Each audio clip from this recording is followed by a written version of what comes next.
Assalamualaikum warahmatullahi wabarakatuh. Sabahal khair.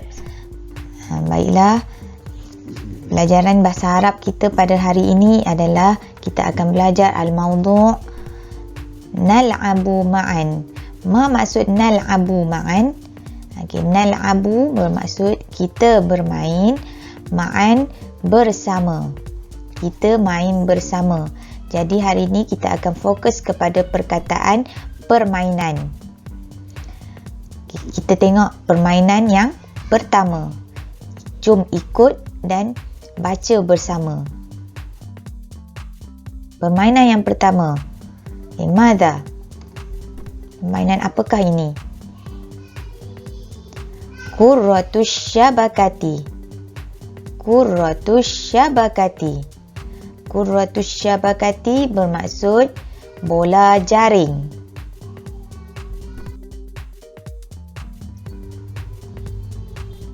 Permainan yang kedua, qurratul yadi. Qurratul yadi. Qurratul yadi bermaksud bola baling. Permainan yang ketiga, Qurratul qadami. Qurratul qadami.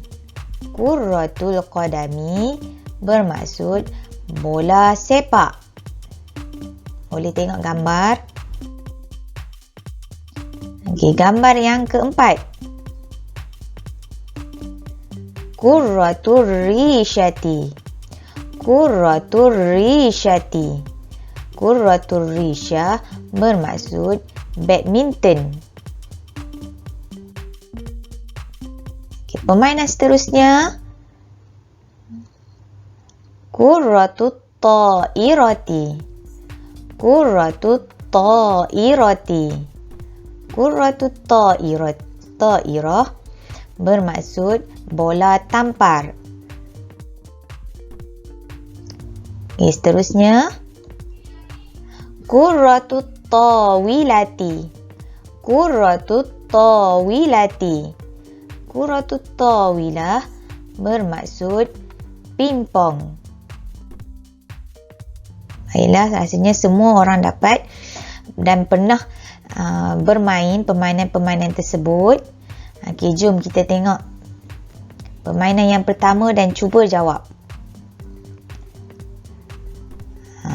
Mada? Di sini saya tak tulis jawapan. Awak cuba jawab sendirilah. Okay. Gambar yang ketiga, gambar yang keempat, kelima dan keenam. Okey. Boleh jawab sendiri dalam buku. Okey, kemudian tunggu tugasan yang seterusnya. Okey, jumpa lagi. Ma'assalamah wa ilal liqa'.